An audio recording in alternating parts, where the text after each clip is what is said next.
Beijing is a city of 15 million people. Those people throw away 16,000 tons of garbage daily. That's about the same weight as 10,000 Beijing taxis.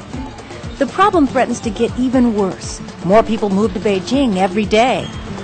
And on top of that, 1.5 million visitors will arrive in 2008 for the Olympic Games. That means even more trash. This is one of the places where that garbage ends up, Beijing's Beishenshu sanitary landfill site. It's one of the 13 landfills used by the city. The site is almost 6.5 acres, about the size of 8.5 U.S. football fields. It's filling up at the rate of 1,300 tons per day. Today, the landfill site is about halfway full. 3 years from now, the site will reach capacity.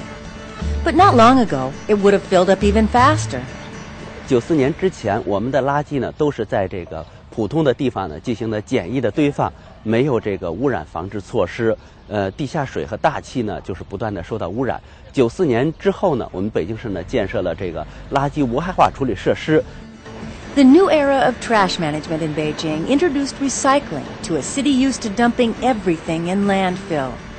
Since the mid-1990s, even before the city committed to hosting a Green Olympics, Beijingers have been sorting their trash and recycling items like bottles and cans, as well as paper. The problem is there's still plenty of recyclable material that ends up in the trash.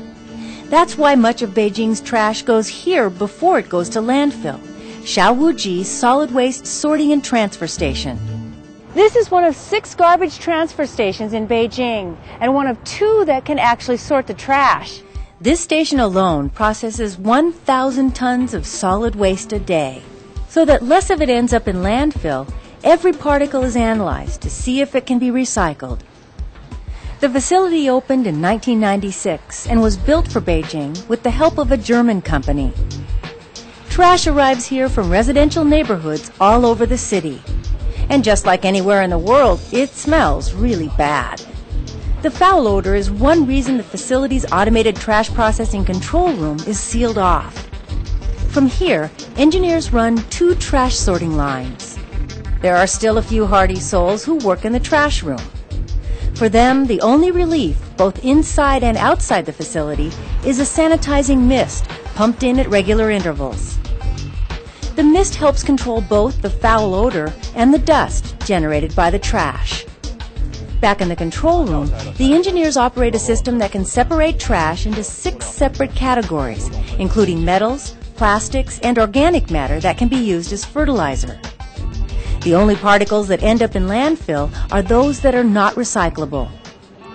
The unrecyclable trash from this facility is sent to the Beishenshu site.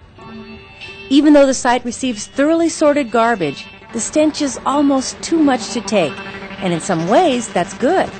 Why? Because a lot of that foul odor is from methane gas created by the decomposing garbage. And methane gas can be used for energy and converted into electricity.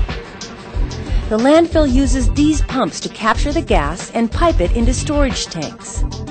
Energy from the methane gas actually powers this pump and the entire landfill's offices, with more electricity to spare for the city. There's another major green process going on at this landfill. Although you can't see it, garbage usually contains a lot of water. And that potentially hazardous water risks leaking down from the landfill into the groundwater tables below.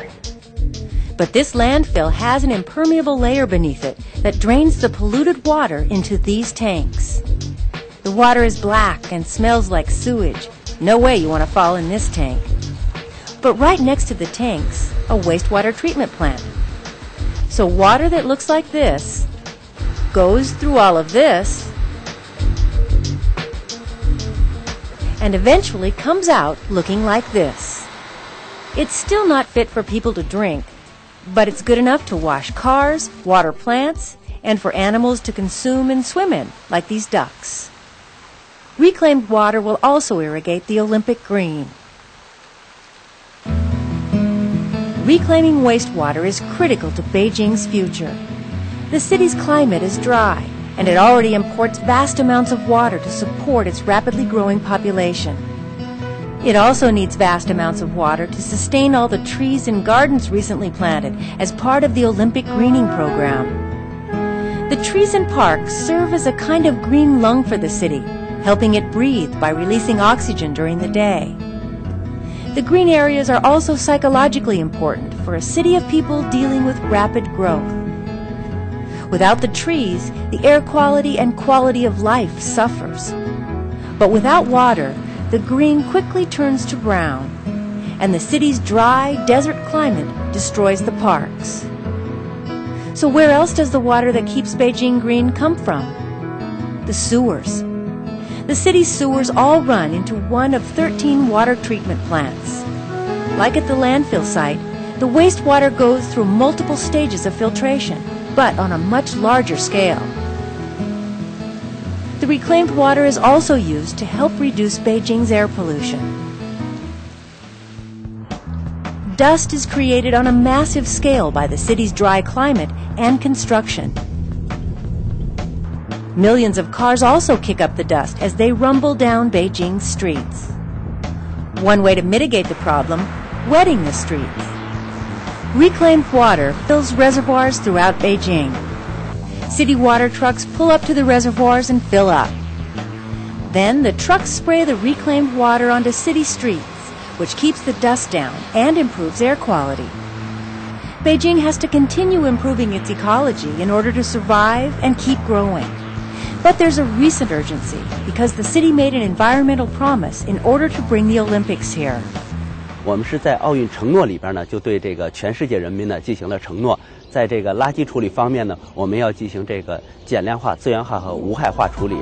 But long after Olympic athletes take their gold medals home, the real winners could be average Beijingers who will have a cleaner, greener city. 奥运会呢只是一个临时的过程，但是奥运会给我们带来的这个文化遗产和这个物质遗产呢是一个长期的过程。它给我们形成的对人们的这个生活的习惯呢，也有一个很大的改变。Another benefit Beijingers may enjoy long after the Olympics are over: more public bathrooms.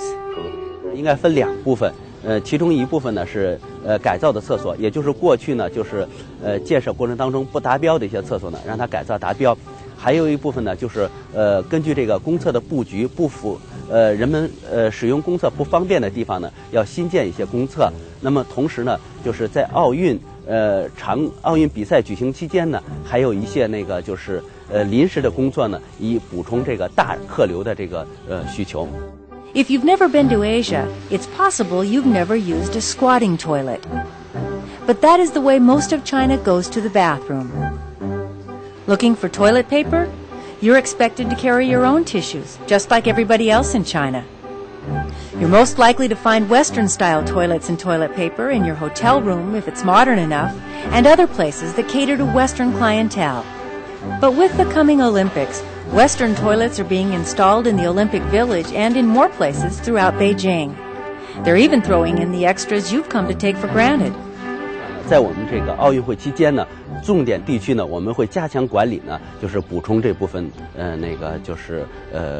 设施，比如说洗手液啊，或者是手纸。